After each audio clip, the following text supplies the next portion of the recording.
Are you a business owner that works 50, 60, sometimes even 70 or 80 hours a week? It feels like you're solving every problem. It feels like you're involved in everything. You just work long hours and it feels like the business depends on you and you're holding everything together. Like if you step away from the business, things would fall apart or slow down. Like the revenue is there. You're making high six, seven, eight figures. Like you have a team, but they rely on you. You want freedom. You want scale or potentially even prepare your business for exit. But it feels like you can't take your hands off the wheel. It feels like you're the engine of the business, and if you stop, the business will stop. Because if you're the one that's solving every problem, jumping into fires, solving problems, and doing most of the work or approving most of the work, if you still work inside of the business, you're not a CEO. You're owner operator running the business based on your stress and speed instead of structure. But there's one habit that separates the CEOs from everyone else, and that changes everything. Hi, my name's Eli. I'm the guy that helps business owners feel free again. We help them work less,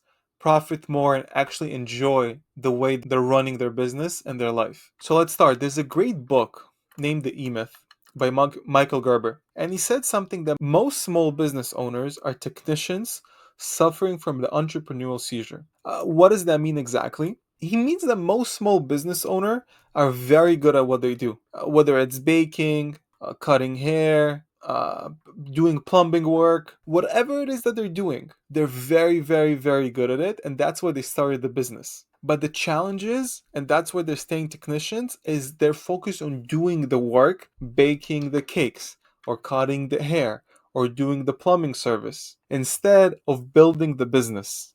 Michael calls it the entrepreneur seizure because they believe that they started the business, right? They started a bakery, they started a barber shop, they started a plumbing company. But in reality, they just gave themselves a harder job. They're doing the technical work. They're technicians instead of building the business like entrepreneurs. They work inside of their business instead of on the business. And that's how it takes us to the CEO habit. The CEO habit is the opposite about what we spoke with Michael. Michael says that entrepreneur Caesar is working in the business and not on the business. So the opposite way is finding a non-negotiable time weekly to review strategy, metrics, and systems improvement.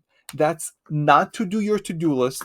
That's not to do whatever other people inside of your business, your employees or your vendors asking you. It's time to think, it's time to improve, it's time to delegate, it's time to document, it's time to work on your business.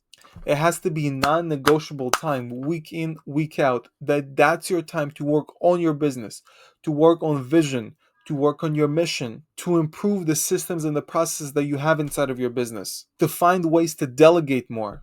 And a question that we always have to think about, again, it's based on the E-Myth by Michael Gerber, is ask yourself the question, if I would franchise the business today, if we would just copy paste the operations that I have right now inside of my business to 5,000 different locations, could somebody else run it if I left the business? Could somebody else run it if you would have to? That question really opens up the mindset that scales your business and actually increases the valuation in your business and makes it so much more attractive for other people, right? So inside of the weekly CEO time, we have to focus on documentation.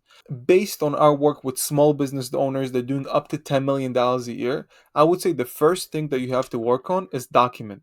Document, the sales process, document the fulfillment process, document the hiring, the onboarding, document the client delivery. You have to copy paste processes inside of your business so other people could do it besides you. This way, you can take yourself out of the daily operations and really work on the business, not inside of your business. And you do it through documentation of your core processes and systems. This is how it looks. This is you as the business owner. You have to think about documentation and delegation. And when you combine the documentation with the delegation, documentation is your how-to, your SOPs, your systems, and you delegate to other people inside of your business.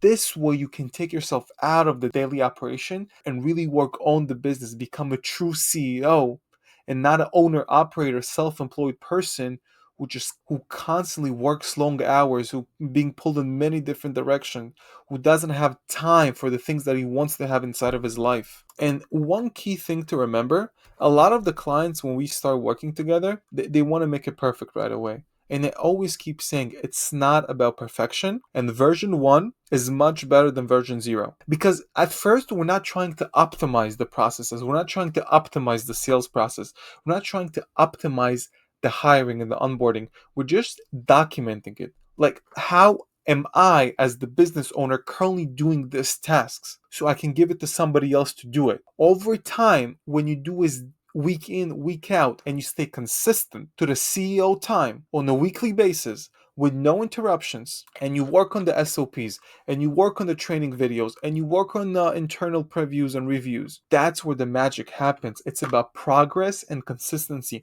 over time. And I will give you an example, sort of a pest control company we work with, and you see what just happens in 90 days. But that's the main mindset to focus on, that it's not about perfection, it's about starting the process, it's about progressing on a weekly basis, and it's about staying consistent no matter what. In the first few weeks, it wouldn't be perfect, but that's fine. We're not seeking perfection. This is the pest control company I was speaking about. It's a $1.8 million pest control company from New York City. You know, revenue's there, the service is there, he has clients, everyone seems happy on the outside, but on the inside, it's chaos. Why? Because the owner literally worked 7 days a week. He was involved in dispatching, he was involved in scheduling, he was involved with the service work.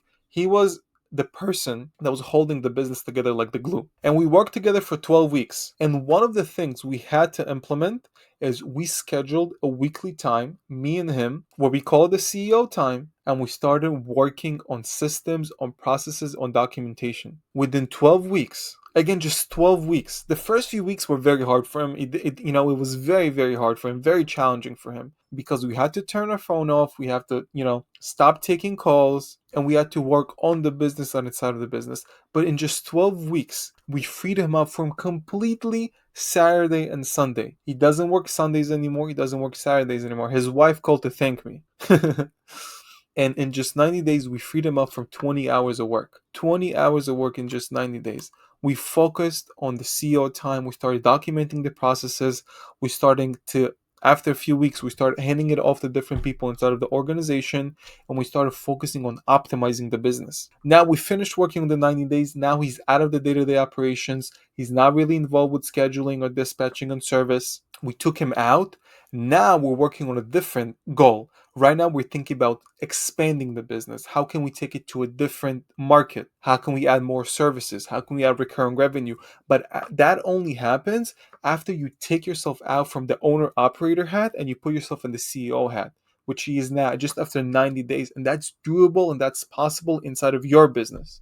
Because, the difference is that real CEOs make decisions based on data, not just emergencies. They look at numbers, they look at metrics, and they make decisions based on them. So we have to track how many jobs do we complete. How is my team performing? Whether it's my admins in my office and my secretaries, whether it's my technicians, the guys that are going doing the work. What's my customer satisfaction? How many reviews are we getting? What are my profit margins?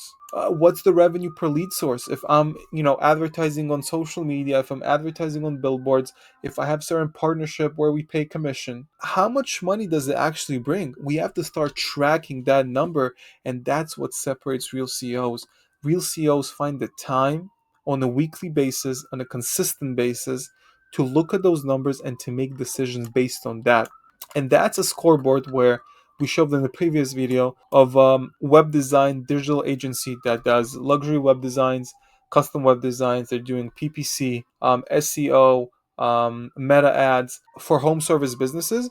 And that's how you track the performance of your team. I'm going to give one example, but there's a video on my channel about that. Jake, he's the appointment setter. That's the who.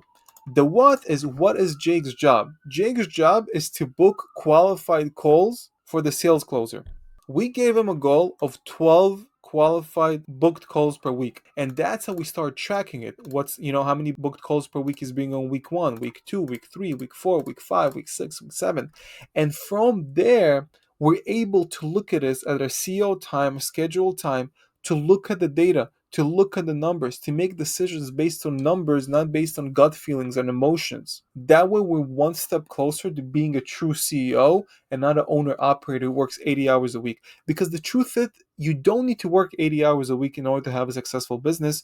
You need to have scheduled and focused time to focus on vision, to focus on mission, to focus on data, to focus on team performance, and that's how you actually scale. Because if you're always solving problems, if you're always doing the work inside of your business, you're not leading. You don't have time and energy to lead the business. You don't. Your job as a business owner, as a CEO, is to build the machine that operates and that works like clockwork, even without you inside of your business. And how do you do that? In the CEO time that's scheduled, that's your strategic review time, you have to focus on the tasks. What is happening inside of my business? What are the roles? How are my people performing? The SOPs, can I improve the SOPs to make it better? The systems, the operating systems, the sales systems, the marketing systems. Uh, do people take ownership inside of my business? That's your time to work. And the more you focus on it and the more you're consistent with this focused time, consistent time of thinking like a CEO, the more the business will be able to function without you in the day to day. The more your business become a business and not a job in disguise. Right? This habit, I'm going to be completely honest. It's not as sexy, right? It's not as exciting. It's not as cool. It's scheduled thinking time, and it could be challenging, very challenging for a lot of business owners because they're used to being the technicians, they're used to being the doers, and now we're telling them, hey, go become the entrepreneur, go build your business, go work on the business. But that's where the shift happens from being a technician to being the builder, to being the entrepreneur. Because the truth is, you don't scale by doing more. You scale by building the systems, the operational systems that do more without you. If you're ready to stop being an owner operator, if you're ready to stop being the bottleneck and actually feel free like a real CEO inside of your business, there's a link in the description. It will take you to a website, to our funnel, that explains how we helped over 25 businesses in 8 different industries, whether it's home service, brick and mortar, businesses that are doing up to $10 million a year, to really take the owner and put him in the CEO seat and help him build systems and processes that took his business to a different level, whether it's scale, whether it's being able to work less and earn more money, or whether it's making the business so much more attractive for private equities and investors that will pay top dollar for your business. There's a link in the description. You can take a look. It will take you to a free systems audit where we help you, even if you don't take our services. But if you're not at that level, I don't even want you to click there. I hope you got so much value from this video. And by the way, I made this video because of an email I got from a previous video. So if you have any question about operational efficiency, about business systemization, about exit readiness, feel free to comment, feel free to send me an email, and I will make more videos based on the questions that I will get. So comment, subscribe, like, let me know what kind of videos you want me to make. And I'm really, really, really grateful you watched this video. I'm really thankful to you. I wish you a blessed day, and I'll see you in the next one.